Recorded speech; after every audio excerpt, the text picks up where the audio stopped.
अस्सलाम वालेकुम वरहमतुल्लाहि वबरकातुहू। आज खुसूसन आरडीओ मैडम और revenue office madam incharge madam जो है वो लोग आज 3 नंबर वार्ड में जो वेकेंट लाइन बची हुई है एनएसएफ की वहाँ विज़िट की करे जो एसआरओ के लिए ऑफिस के लिए जो प्लेस के लिए फाइंड आउट करने के लिए आए थे।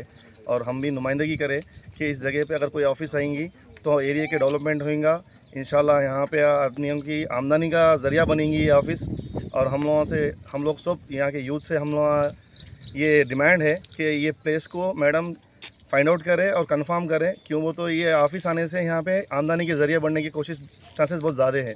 लिहाजा आपसे और आप तमाम आवाम से ये गुजारिश है कि आप दुआ कीजिए इंशाल्लाह ये लैंड जो है इस एसआरओ ऑफिस के लिए कबूल कर ले। और ऐसा आप लोगों को ये इतला दी जाती है कि कहीं भी एनएसएफ की अगर कोई लैंड है आपकी नज़रों में, अगर जैसे कि ऑफिस आने के काबिल है, आप लोग उसकी नुमाइंदगी कीजिए इंशाल्लाह।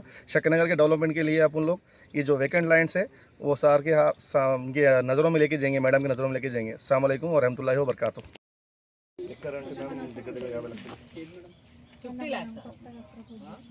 అంటే market value government land value market value 50 lakhs. మనం ప్రపోజల్స్ పంపించాం కదా సబ్ రిజిస్టర్ అప్పుడు ఎంత పంపించాం? ఇక్కడ దగ్గరలో ఉంటుంది మేడం, మనం లోపల నుంచి వచ్చాం కాబట్టి దూరం ఇక్కడ మనకి ఇది మెయిన్ రోడ్ మేడం. ఇదంతా లేఅవుట్ అయిపోయింది మేడం ఆల్రెడీ. మన దగ్గరలోనే ఉంది మెయిన్ ఇంటర్ కనెక్టివిటీ ఉంది. అయితే ఇక్కడ వరకు ఈ రోడ్ నుంచి చేసుకోవచ్చు. ఇట్లా ఆల్రెడీ ఈ లేఅవుట్ అయినా మేడం. ఇక్కడ ఒకటి వే ఉంది, వెంచర్ ఉంది. వెంచర్ మేడం, ఈ వెంచర్ దగ్గర వెంచర్ నుంచి ఇంటర్ కనెక్టివిటీ ఇటు నుంచి అంటే మనం బాసడ నుంచి లేఅవుట్ అయినా అంట. ఇటు వచ్చాము వే వచ్చేసాను. మీడియా గుర్తుంది. ఇక్కడ నుంచి డైరెక్ట్ కనెక్టివిటీ అవుతారు మేడం. మనకి ఏమన్నంటే సార్ ఎడపల్లి వీళ్ళంతా ఇక్కడికి రావచ్చు, ఇక్కడ దగ్గర ఉంటుంది. చందూర్ మోస్ట్నేమో మీరు అక్కడ ఎన్ఎస్ఎఫ్ అది ఉంది కదా మేడం, అక్కడ నుంచి డైరెక్ట్ రావచ్చు. అక్కడ లాస్ట్ రుద్రూరు వాళ్ళకైతేనే కొంచెం దూరం ఉంటుందని చెప్పి, బట్ ఇక్కడ సరౌండింగ్ మాత్రం దగ్గరనే ఉంటుందని చెప్పేసి, బట్ దీనికంటే అదే బెటర్ అనేసి అదైతే లొకాలిటీలో అక్కడ మన వెటర్నరీ హాస్పిటల్ మొత్తం ఆఫీసెస్ అన్నీ అక్కడే ఉన్నాయి కాబట్టి అది బెటర్ అని అనుకుంటున్నాను. డెవలప్మెంట్ కూడా అయితే మన ఏరియా కొంచెం స్లమ్ ఏరియా ఇక్కడ చేసుకుంటే బాగుంటుంది ప్రాజెక్ట్.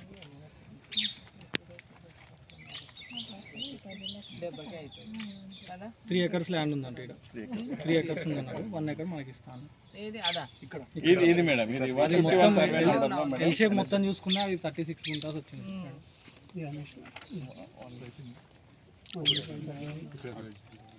అది ల్యాండ్ చూపించడానికి రాదు, అక్కడ చేసింది అక్కడ కాపీ ఉంటుంది. సర్వే నెంబర్ ప్రైవేట్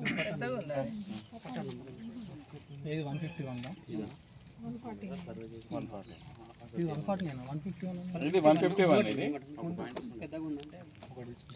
ఇదంతా ఆపాది ఉండదు. పెండింగ్ ప్రపోజల్ ఫర్ అలైనేషన్ లాంటిది ఏమైనా పెట్టి చేయొచ్చేమో. ఇది ఒక ఆస్పెక్ట్ లో చూడండి, అదొక ఆస్పెక్ట్. కాకపోతే ఏ దారిలీగా అయితే మాకు అది ఇమీడియట్ గా కావాలి, ఇమీడియట్ గా హ్యాండ్ దీని మీద అబ్జెక్షన్స్ ఏం లేవు మేడం. ఎన్ఎస్ఎఫ్ ల్యాండ్ ఇది ఈజీగా దీని మీద అబ్జెక్షన్స్ ఏం లేవు. ప్రపోజల్స్ పంపాలంటే మనోళ్ళే రిక్వెజిషన్ ఇవ్వాలి. ఇస్తారు. ఇస్తే అది మీ నుంచే ఆ వస్తుంది. సబ్ రిజిస్టార్ వాళ్ళకి కాల్ చేయబ్బా. వాళ్ళు ఎక్కడ వేసిన గొంగడు అక్కడ ఆడనే నిద్రపోతే ఎట్లా? కనీసం మాకు ల్యాండ్లు ఉన్నాయా లేవా తెలుసుకోరా వాళ్ళు? మనమే ఎంతసేపు మీకు కావాలనా అని ఎగురుకుంటూ పోయి ఇచ్చొస్తామా? ఏం మనుషులు ఉన్నారా వాళ్ళు? వాళ్ళకి చెప్పు, వాళ్ళకి వచ్చింది ఒక లెటర్, మనకు ఏమంటారు సూటబుల్ ల్యాండ్ మనకు పెట్టిర్రు, మరి అది అయ్యిందా లేదా అనేది కనుక్కునే బాధ్యత లేదా? ఎవరైనా ఒకరిని రమ్మని చెప్పు. ఎలక్ట్రికల్ డిపార్ట్మెంట్ వాళ్ళు కూడా ప్లేస్ కోసం ఫైండ్ అవుట్ చేస్తున్నారు మేడం. ఇక్కడ చూసిపోయారు వాళ్ళు కూడా చూసిపోయారు. ఇక ఒక్కరు ఒక దిక్కున పోతే అందరు అటే పోతామంటారు. దీని ఒకటి 2 కూడా అదైతే అయింది కదా సాయిల్ టెస్ట్.